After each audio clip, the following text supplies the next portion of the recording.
नमस्कार. आपण ऐकताय आणि पाहताय आपल्या हे यूट्यूब चॅनल. मी गणेश तुकाराम शिंदे आपणा सर्वांचं आपल्या या यूट्यूब चॅनलवर स्वागत करत आहे. 3 जून 2026 रोजी तुमचे प्रमुख स्नेही जिल्ह्याचे जनतेचे राजे म्हणणारे पवन उर्फ गोपालसिंह राजे निंबाळकर आणि त्यांच्या वाहनाचा चालक समद काजी यांच्या दोघांची निर्घृणपणे गोळ्या घालून नवी मुंबईतील कळंबोली नजीक हत्या करण्यात आली. या घटनेला आता येत्या पुढच्याच महिन्यात 20 वर्षे पूर्ण होत आहे. आणि या हत्येप्रकरणी मग राज्य CID, नवी मुंबई पोलीस आणि नंतर CBIनं जो तपास केला त्यातून 9 आरोपी त्यांच्याकडून पुढं आले. त्यात सर्वात मोठं असं नाव होतं ते तत्कालीन धाराशिवचे खासदार, अनेक वर्ष राज्य मंत्रिमंडळात दबदबा असणारे मंत्री म्हणून ज्यांची ओळख होती त्या डॉक्टर पद्मसिंह बाजीराव पाटील यांची. या प्रकरणी मग अनेक दिवस तपास सुरू होऊन मग अलिबागच्या जिल्हा सत्र न्यायालयात या प्रकरणी खटला उभा राहिला. हा खटला अनेक दिवस अलिबागला चालला. मात्र अलिबाग येथे आम्हाला त्रास योग्य वाटत नाही, अडवळणी पडते म्हणून हा खटला मुंबईत वर्ग करावा म्हणून कैलासवासी पवनराजे यांच्या पत्नी श्रीमती आनंदी देवी पवनराजे निंबाळकर यांनी हायकोर्टात धाव घेतली आणि हायकोर्टानं हा खटला मुंबईत किल्ला कोर्टात वर्ग केला. किल्ला कोर्टात गेली अनेक वर्ष हा खटला चालू होता आणि ह्या खटल्याचा त्वरित सुनावणी करावी आणि आम्हाला लवकर न्याय मिळवून द्यावा या संदर्भातही मग आनंदी देवी पवनराजे निंबाळकर या हायकोर्टात गेल्या होत्या आणि हायकोर्टानं या खटल्याचा निकाल मे महिन्याच्या अखेरपर्यंत लावावा असे आदेश जिल्हा व सत्र न्यायालयात दिले होते. आणि त्यानुसार आता आरोपितांचे जबाब, त्यांचं म्हणणं ऐकून घेणं सर्व संपलं आहे.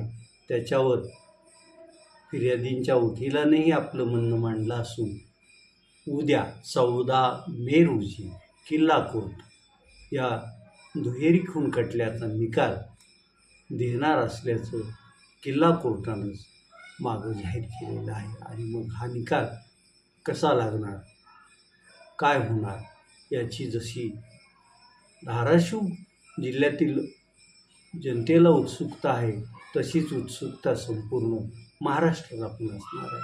तसं अगदी 1999पर्यंत डॉक्टर पद्मसिंह पाटील आणि त्यांचे सख्खे चुलत बंधू असणारे पवनराजे निंबाळकर दोघे एकत्रित काम करत होते.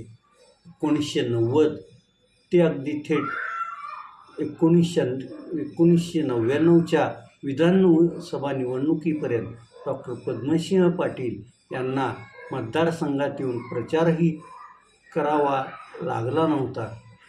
ते सर्व काम पवनराजे निंबाळकर करत होते. आणि मग यांच्यात कशामुळं वितुष्ट आलं हा जसा सगळ्यांना पडलेला प्रश्न आहे, तो प्रश्न कदाचित डॉक्टर पद्मसिंह पाटील यांनाही पडत असावा. मात्र पद्मसिंह पाटील यांचे कान त्यांच्याच जवळच्या लोकांनी पवनराजे यांच्या विरोधात भरले आणि पवनराजे जे धाडसानं काही काम करत होते ते पाहूनही डॉक्टर पद्मसिंह पाटील यांना जरा वेगळं काही वाटलं असावं. त्यामुळं या दोघात वितुष्ट येण्यास सुरुवात झाली. त्यातच त्या काळी अनेक लोक पवनराजे हे बलरामराव पंडित होणार असंही सतत चर्चा सुरू होत होती. बलरामराव पंडित होणार म्हणजे बलरामराव पंडित यांनी आपले चुलत बंधू माजी मंत्री शिवाजीराव पंडित यांच्या विरोधात बंडखोरी केली होती आणि गेवराई मतदारसंघात त्यांनी पराभव केला होता आणि त्याचीच पुनरावृत्ती पवनराजे निंबाळकर धाराशिवमध्ये करतील असं लोकात त्यावेळेस चर्चा होती.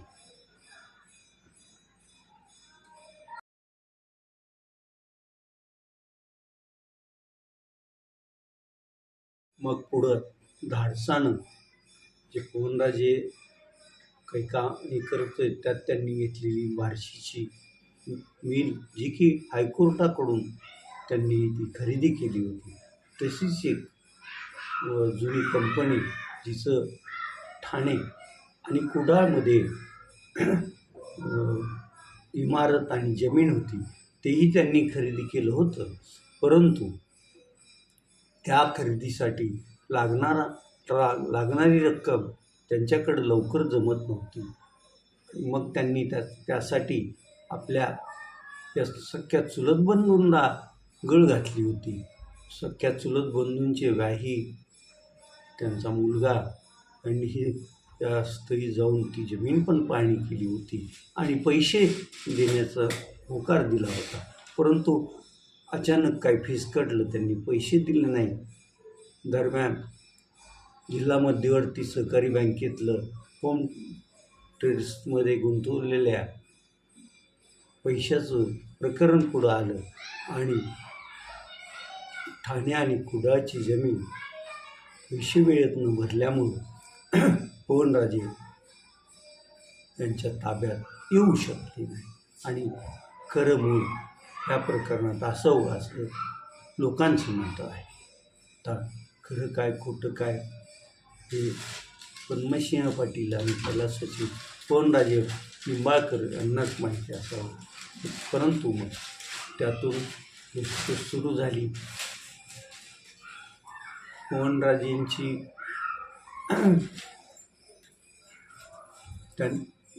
डॉक्टर पद्मसिंह पाटील यांच्यापासून फारकत झाली. पवनराजेंनी 2000 पासूनच आपल्या नावानं मित्रमंडळ स्थापन करून जिल्ह्यात आपलं सतत संपर्क साधण्यास सुरुवात केली आणि त्यातून मग त्यांनी 2004ची विधानसभा निवडणूक लढवण्याचा निर्णय घेतला. ही निवडणूक लढवताना कुठल्या तरी पक्षानं आपल्याला उमेदवारी द्यावी असंही त्यांच्या मनात होतं. त्यासाठी मग त्यांनी थेट मातोश्री गाठली. शिवसेनेच्या अनेक नेत्यांच्या भेटी घेतल्या. परंतु तिथं बाळासाहेबांच्या पुढं असं काही चित्र निर्माण केलं की ह्या माणसावर बँकेच्या संदर्भात खटले चालू आहे आणि या माणसाला आपण उमेदवारी दिली तर त्याचा फटका आपल्याला इतर मतदारसंघात बसेल असं पटवून दिलेलं असल्यामुळं शेवटपर्यंत बाळासाहेब ठाकरे यांनी पण पवनराजेंना शिवसेनेची उमेदवारी दिली नाही. मग त्यानंतर अपक्षानं निवडणूक लढवण्याचा निर्णय झाला आणि तसा अर्ज पण दाखल केला. निवडणुकीत रेल्वे इंजिन हे पवनराजे निंबाळकर यांना चिन्ह मिळालं होतं आणि त्या चिन्ह एका टेम्पोवर हुबेहूब रेल्वे इंजिन करून कार्यकर्त्यांनी आणलं. ते पूर्ण मतदारसंघात फिरवलं. एकंदरीत माहोल डॉक्टर पाटील पवनराजे यांच्यावर अन्याय करत आहेत असंच तयार झालं होतं आणि आता निवडणूक काय जिंकल्यातच पवनराजेच जिंकणार असंच त्यावेळेचा माहोल होता. परंतु ज्या दिवशी मतदान होतं त्या दिवशी त्या मंडळींनी जनमत नावाचं दैनिकाचे गठ्ठे उस्मानाबाद मतदारसंघातल्या प्रत्येक बूथवर वाटले आणि त्या दैनिकात बातमी होती पवनराजेंची माघार, डॉक्टर पद्मसिंह पाटील यांना पाठिंबा, पवनराजे यांना विधान परिषदेवर पाठवलं अशा आशयाची ती बातमी होती. वास्तव्यात त्या निवडणुकीच्या काळात कधीही डॉक्टर पाटील आणि पवनराजेंची भेट झालेली होती. साधा फोन पण झालेला नव्हता. मात्र बरोबर त्यांनी डाव साधला. तशा आशयाची बातमी असलेलं वृत्तपत्र छापून आणलं. ते मतदारसंघात वाटलं. सकाळी मतदान सुरू होण्यापूर्वी प्रत्येकाच्या हातात ते वृत्तपत्र होतं. जनप्रवास नावाचं वृत्तपत्र. संजय भोकरे त्याचे संपादक होते. सर्वत्र वितरित होतंय असं दिसताच मग त्याला लागलीच उत्तर देणं गरजेचं आहे. प्रत्येक गावच्या कार्यकर्त्यांना असं काही नाही असं सांगून लोकांना तसं कन्व्हिन्स करा असंही सांगण्यात आलं. परंतु ह्यामुळं काही हे होत नाही. त्यामुळं मग त्या लागलीच टॅब्लॉइड आकारात दैनिक कष्टकरी लोकहितचा अंक प्रकाशित करण्यात आला. जनप्रवासमधलं वृत्त खोटं आहे. पवनराजेंनी कोणाला पाठिंबा दिलेला नाही असं त्यात वृत्त होतं.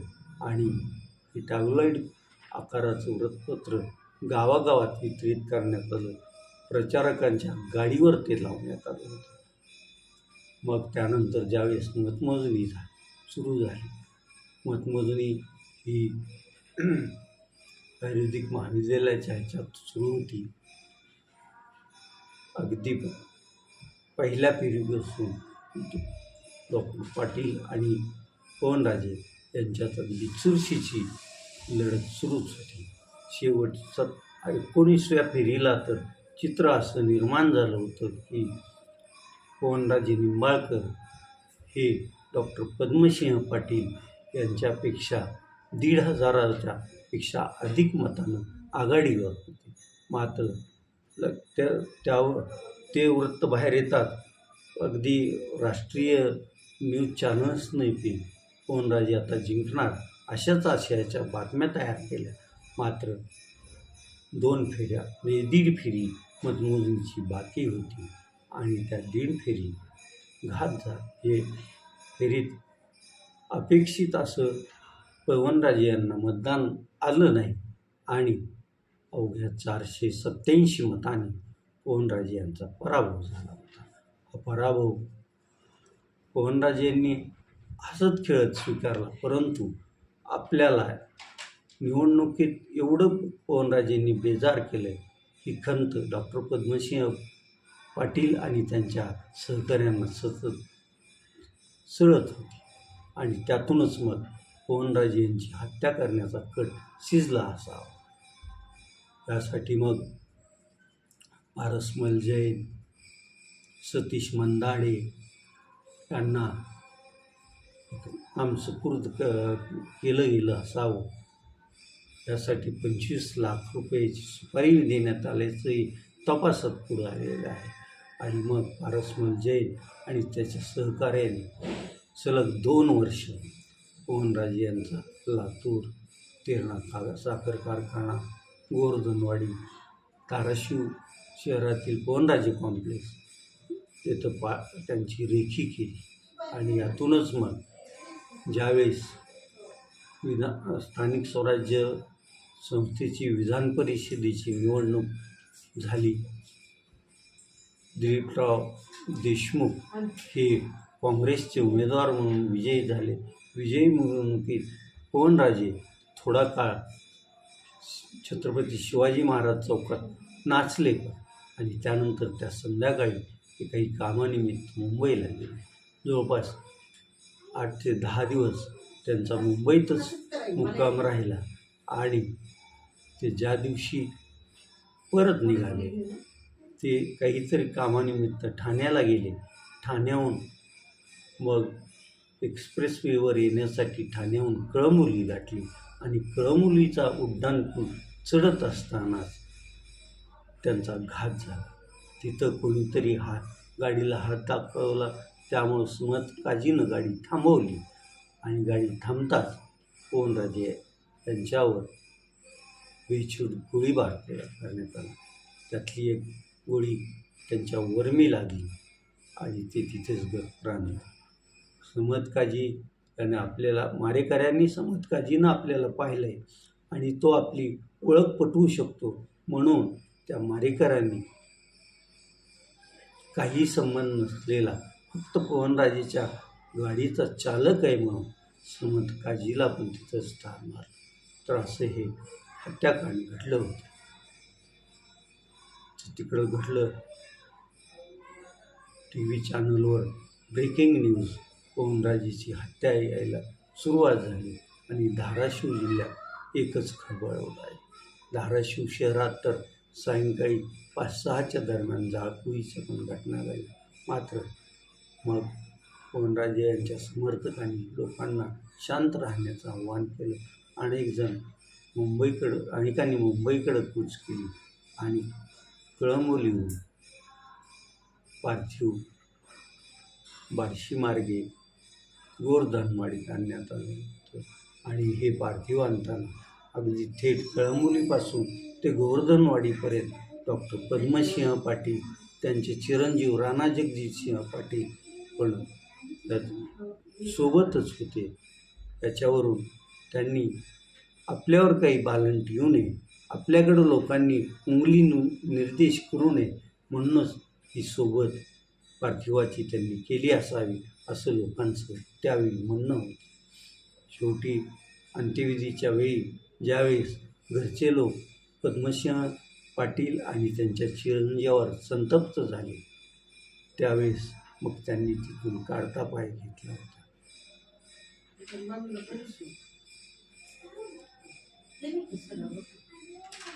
किल्ला कोर्टात आरोपितांकडून भूषण महाडिक आदी वकील मंडळी यांनी काम पाहिलं. तर श्रीमती आनंदीदेवी राजे निंबाळकर यांच्याकडून धाराशिवचे मूळचे खेडचे राहणारे ॲडव्होकेट गवाड यांनी कामकाज पाहिलेलं आहे. आता उद्या न्यायमूर्ती नावंदर सर्व साक्षी पुरावे आरोपितांनी दिलेले त्याला जवाबी उत्तर पाहून काय निर्णय देतात याकडं आपलं लक्ष राहणार आहे. तसं तर कोर्टात नेहमी चर्चा असते की याच्यात विलंब होतो तिथंच तुम्हाला न्याय मिळणार नाही असं स्पष्ट होतं. त्या उक्तीची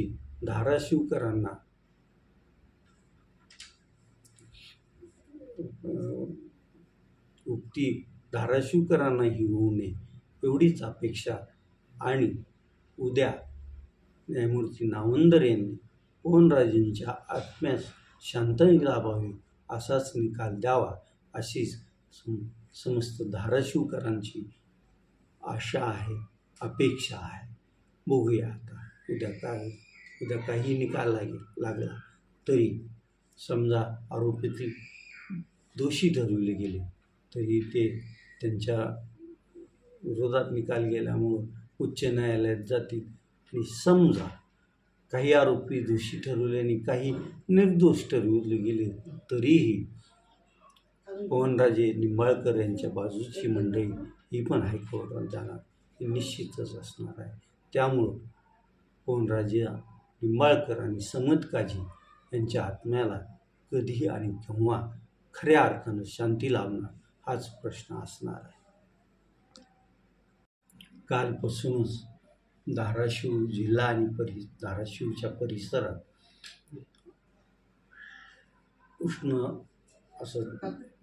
उष्णतेचा कडाका आहे, त्यात आभाळ येत आहे. आजही तसंच वातावरण दुपारनंतर झालं आहे आणि त्यामुळं आज कळंबच्या आसपासचं बहुला, पाथर्डी आदी भागात वादळासह मुसळधार पाऊस पडलेला आहे.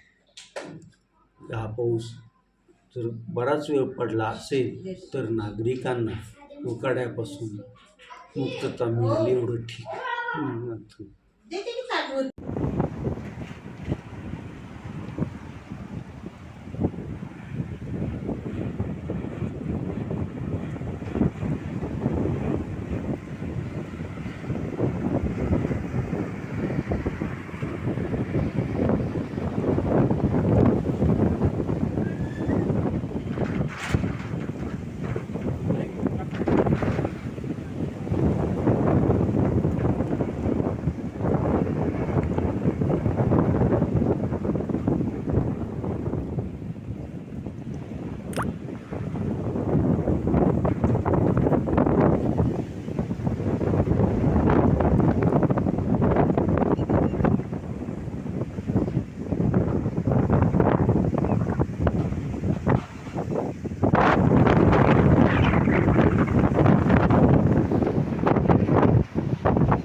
कळंब नगर परिषद, त्यानंतरची जिल्हा परिषद आणि पंचायत समितीच्या निवडणुकीची मतमोजणी कळंब येथील ITIच्या परिसरात झाली होती. त्यामुळं तिथं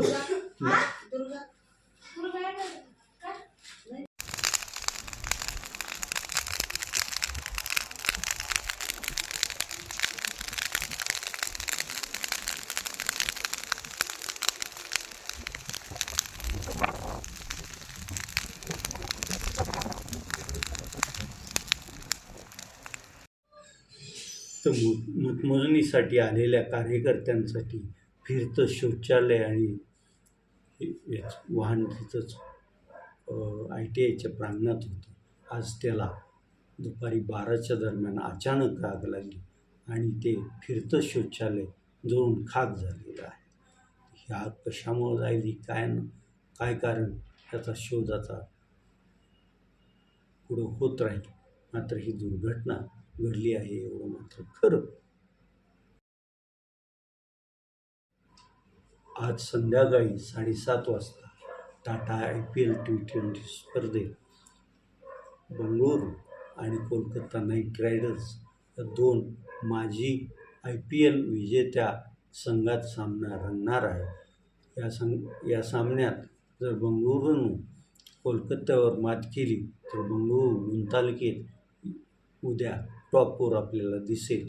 समजा कोलकाता नाईट रायडर्सनं बंगळुरूवर मात केली तर पहिल्या 6मध्ये कोलकाता नाईट रायडर्स आपल्याला गुणतालिकेत दिसणार आहे. आता आपण इथेच थांबू. तुम्ही आपल्या YouTube चॅनल सबस्क्राईब करा, लाईक करा आणि कमेंट्स करून. धन्यवाद.